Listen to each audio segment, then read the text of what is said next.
Bonjour Jean-François.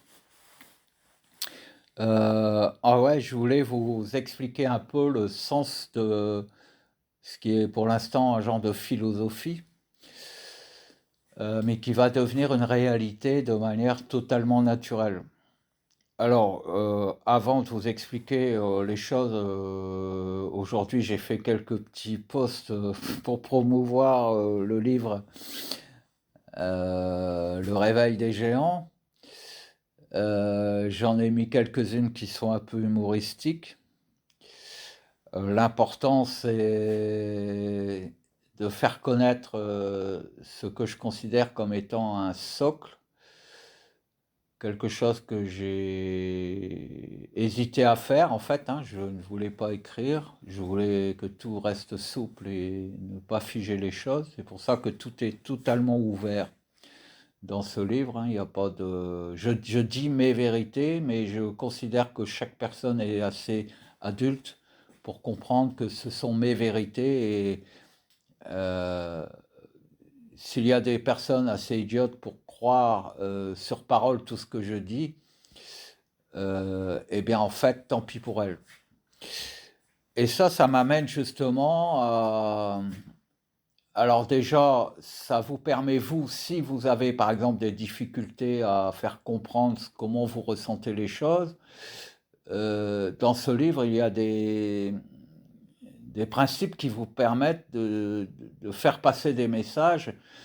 Il suffit de prêter le livre à vos proches ou des gens qui ne comprennent pas vos attitudes ou votre perception et votre état de conscience par rapport aux règles qui ont été édictées dans ce monde. Eh bien, avec ce livre, les gens vont comprendre. Et vous verront peut-être même sous un autre angle, et peut-être même qu'ils pourront se poser enfin les vraies questions à leur propre sujet. Alors, euh, ce que je voulais dire, je parlais de la croyance, et je vais vous expliquer un peu le genre de démarche.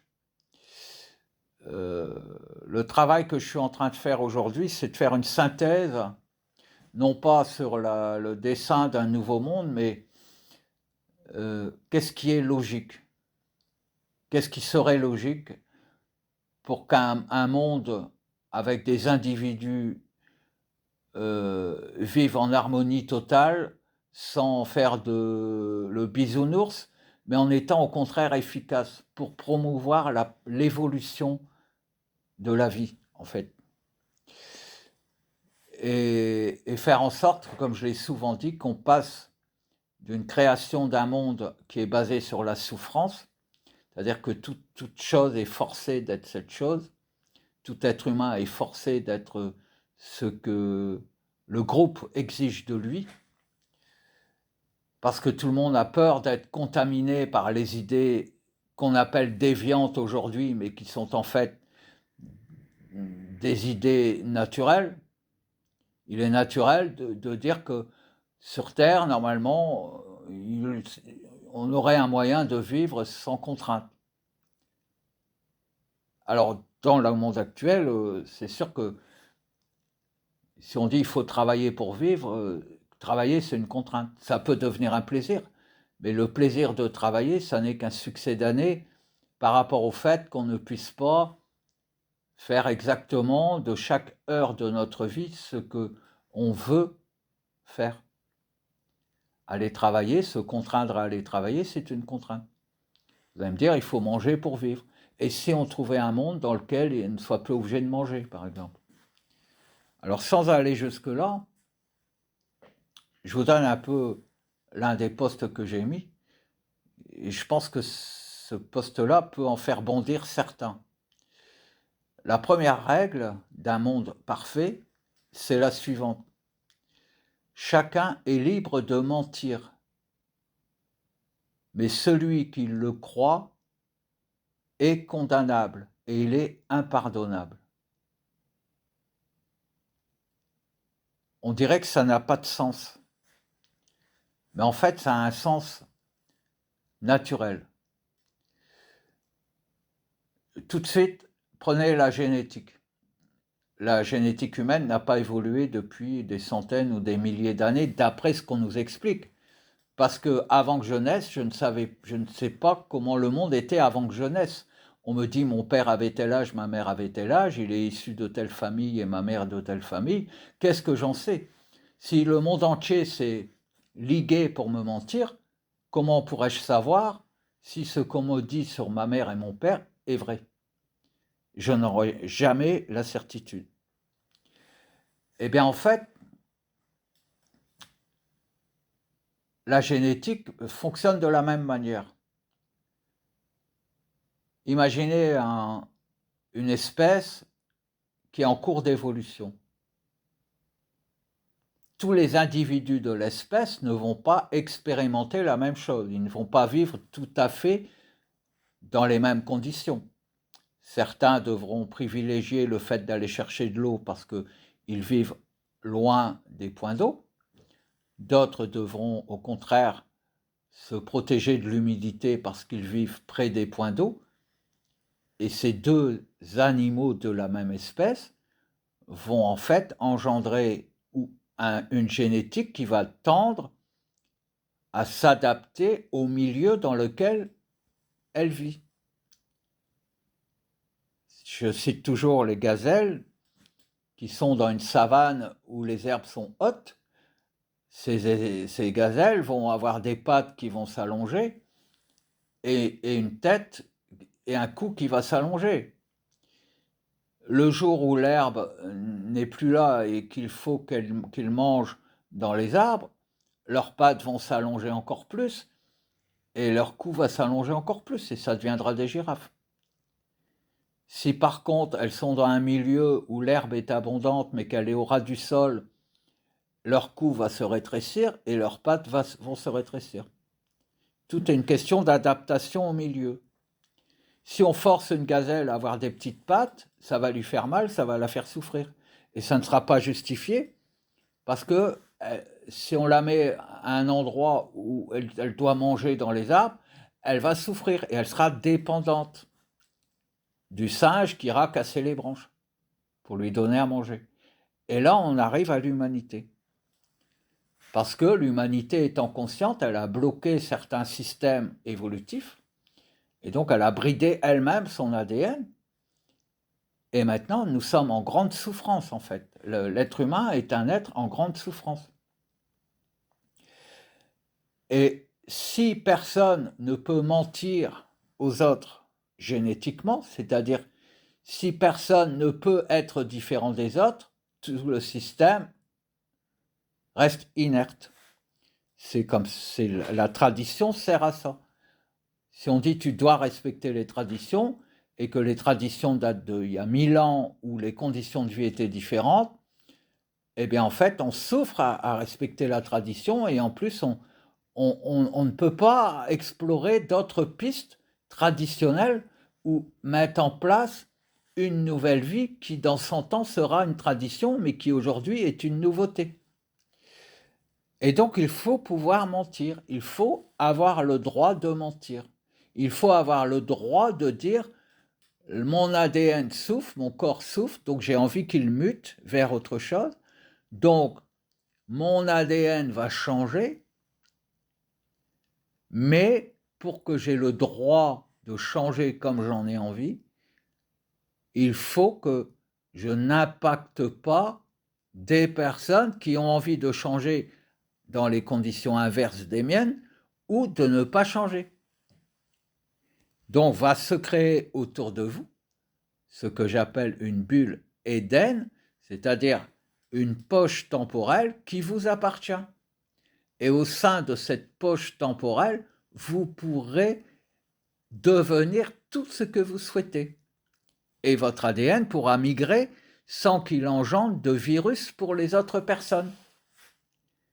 Si votre corps, au final, est moins malade que tous les autres, votre environnement personnel va s'adapter pour stabiliser l'ADN que vous avez modifié dans votre corps.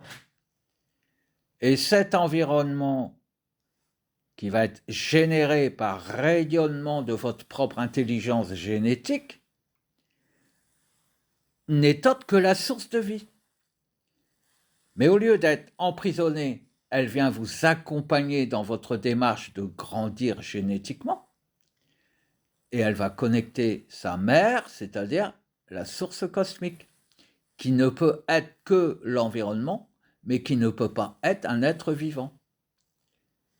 Et donc la source cosmique, en inspiration par rapport à son enfant, qui est l'environnement que vous avez créé vous-même par impulsion de votre propre désir de changer dans votre ADN, eh bien en fait, elle va remarquer que sur 100 personnes qui ont évolué d'une manière différente, qui ont menti génétiquement, c'est-à-dire qui ont expérimenté, 10 ont acquis une génétique qui lui permet à elle de venir couvrir la Terre sans être déformée par rapport à sa propre perfection. Et donc elle va devenir vivante, elle pourra fusionner avec la personne qui aura été le précurseur de cette nouvelle génétique. Si ça se passe au sein de tous, la personne devient un poison pour tous. Il faut qu'elle soit isolée. Et la manière d'être isolée, c'est simplement que tous sachent que la personne est différente, qu'ils admettent qu'elle soit différente, et que personne ne cherche à devenir comme elle, que personne n'accepte les gènes qu'elle a mis en place dans son propre corps, sinon ça devient un poison puisqu'elle n'est pas le même environnement que l'ADN. Et donc ça veut dire que, au fur et à mesure, l'environnement de vie sur Terre va changer, l'environnement sera la perfection des perfections, et tout être vivant qui naîtra ou qui vivra au sein de cette perfection va muter vers la perfection. Et on aura un mixte entre l'esprit et le corps, entre la source et l'être vivant, et tout deviendra vivant, et tout pourra être soit l'esprit, soit le corps. C'est comme ça que ça fonctionne. Donc il faut que cette loi soit appliquée. Toute personne a le droit de mentir. Toute personne qui la croit doit être punie. Elle n'est pas pardonnable. Je répète, chacun a le droit de mentir, c'est-à-dire chacun a le droit d'expérimenter des choses. Mais personne n'a le droit de le croire. Celui qui le croit génère la maladie, parce que son corps n'a pas décidé d'évoluer, alors que le corps de l'autre a décidé d'évoluer. Donc il faut que les évolutions soient faites de manière intime, personnelle, réservée, comme si chaque corps devenait un laboratoire. Et c'est ce que les manipulateurs ont enrayé en disant « nous créons un environnement qui nous convient à nous et nous empêchons quiconque de devenir autre chose que ce que nous voulons qu'il soit ». Et donc ils ont créé au contraire des interactions horizontales. Si une personne tombe malade, le monde entier tombe malade. Ce qui fait que la source de vie trouve un environnement qui est de moins en moins proche de sa propre perfection. Donc ils font l'inverse de ce qu'il faut faire. Donc cette loi est valable, j'en ai d'autres et je ferai une liste et je vous expliquerai à chaque fois quel est mon raisonnement. Et c'est ce que j'appelle les lois naturelles, non pas que ce soit des lois qui agissent comme celles qui agissent dans la nature, bien qu'elles soient proches, ce sont des lois intuitives. Par intuition, je sais que ce sont ces lois-là qu'il faut mettre en place. Que j'explique ensuite la justification des choses, ça n'est pas fait pour me justifier. C'est pour que vous compreniez à quel point ce monde va changer. Parce que tout ce que je dis, ce sont des prophéties en quelque sorte. Et toute la logique, je vais la décliner dans un document dont je ferai sans doute un fascicule.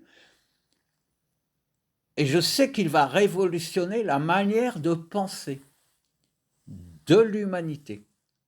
Je le sais. On verra bien ce que ça donne. Mais aujourd'hui, c'est un travail que j'entreprends. Et c'est une façon pour moi de concrétiser sur Terre le fait que je ressente la vérité pure. Et c'est cette vérité pure que je veux voir être engagée sur Terre de mon vivant. Et ce n'est pas un challenge, c'est une réalité. C'est ce que je vais faire. Voilà, tout simplement.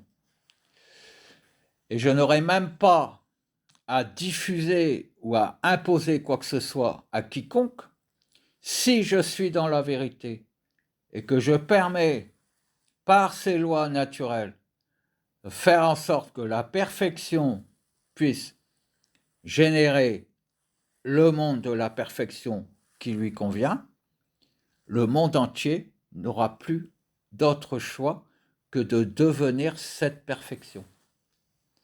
Voilà, c'est pour ça que j'ai demandé pourquoi est-ce que vous insistez et pourquoi est-ce que vous êtes toujours prêt à mourir pour empêcher la perfection de vivre? Posez-vous cette question à vous-même. Je vous embrasse.